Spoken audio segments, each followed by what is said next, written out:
Chaz Martin's Muskie Mastery Outdoors is brought to you by Joe Bucher Outdoors. When it comes to consistently producing trophy muskies, nothing works better than Joe Bucher's muskie tackle. And by St. Croix Rods, best rods on earth. Fish more, worry less.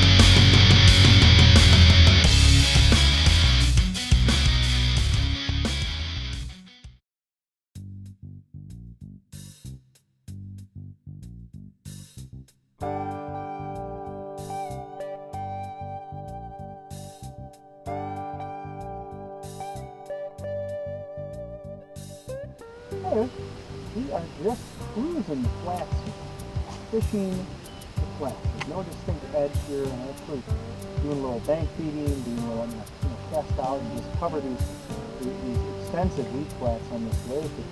And, just try to find some active post-spawn largemouth bass. That's what I'm looking for.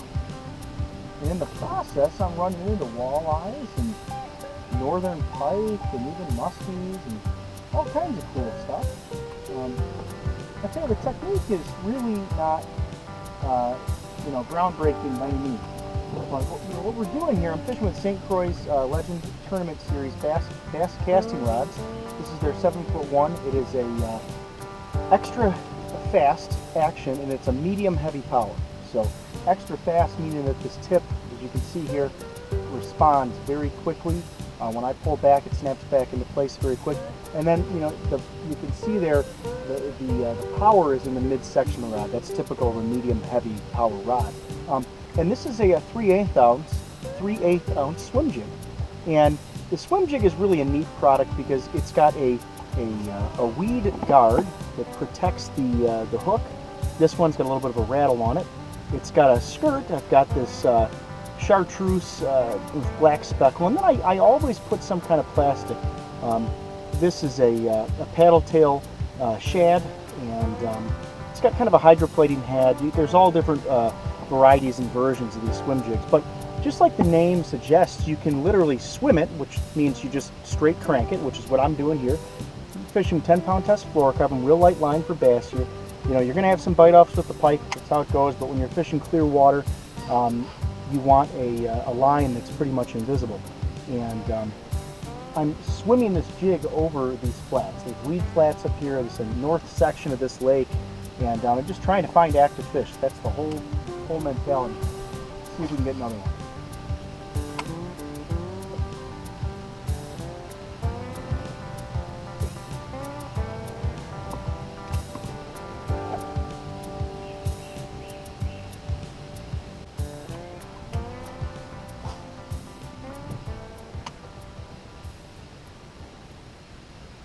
Oh, I knew there was a big fish over here.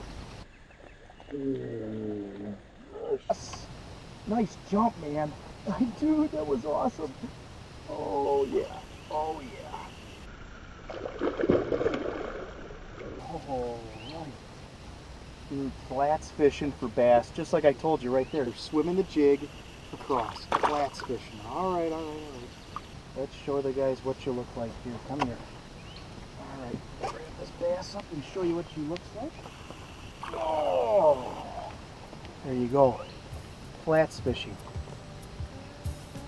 Swim jig, largemouth bass, just cruising it over the flats for post-spawn action. These bass are aggressive right now.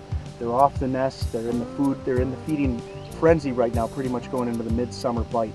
So, but they haven't quite made it out to the edge yet. So these fish are on the flats. That's awesome. I'll put this one back.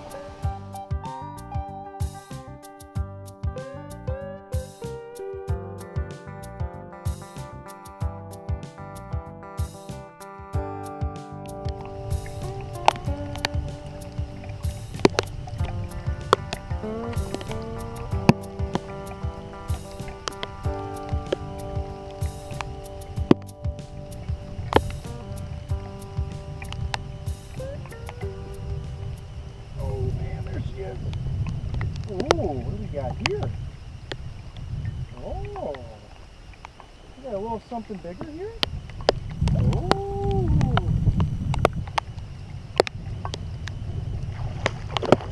ooh, what do we got? Oh, got something a little bigger. I'm gonna loosen my drag up here. Ooh, big walleye. Big walleye. Holy cow. Shouldn't bite me off. I think I should be okay. Really play it nice and easy here. This is awesome. Big walleye. See if I can. It's a big walleye, guys. Wow. Come here. Oh, that's a beautiful fish. Guys, you gotta see this walleye. It's a gorgeous walleye. Oh, man. Look at the size of that Waldo. Holy smokes. I mean, talk about the versatility of the swim jig. Man, did she eat that thing. I'm going to have to grab the JBOs. I'll tell you, swim jig is sure a versatile bait.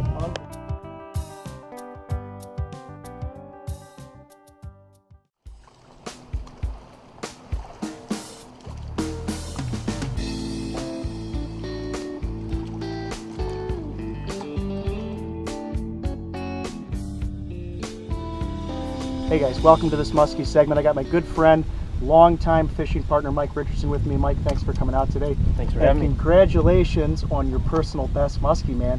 Thanks, man. It doesn't get any better than that. Guys, we're fishing here. We got a front moving in. It's late July, and we're doing a classic TopRaider bucktail scenario, man. We moved out to a new spot, and kind of as the sun is starting to go down here, saw a nice one coming in after the bucktail, and went into my figure-8 and cycled through it, I think 4 times. The moral of the story is don't stop figure-8ing until you get the fish to hit. I mean, we almost lost a rod. So that, yeah, that's the other thing. I mean, that's what makes this segment so funny is, you know, Mike hooks one. It's so close range. I want to get on the net right away, and my rod's going overboard, but we got the fish. We got it.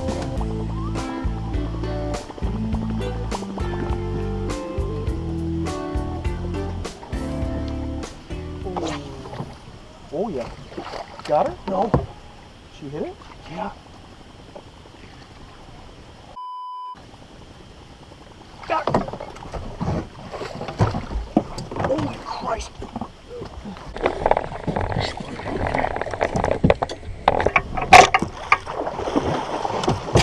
Jesus. Shit right here. I'm throwing in the water. Yes. All right. Oh, we got her. Holy crap. Was wild. Holy crap. Oh, I'm so glad you netted that. I got it. Got it? Wow, Mike, that is a beautiful muskie, man. That is a beautiful muskie. Dude, guys, when you see a fish coming in on that figure-8, just have faith in it. Stick to it. Don't pull her out early. Even if it hits it. I've had a number of fish hit it a second time in the figure-8, and this is the nicest one I've ever caught that way. But yeah, stick to that figure-8. Don't pull her early. Congratulations, guys. Thanks for watching. Check this out. Rod's going over the boat. It doesn't get much better than this. She put the heavy metal on you at the boat side, man. Holy cow, did she give you she gave you a tussle, man. Beautiful.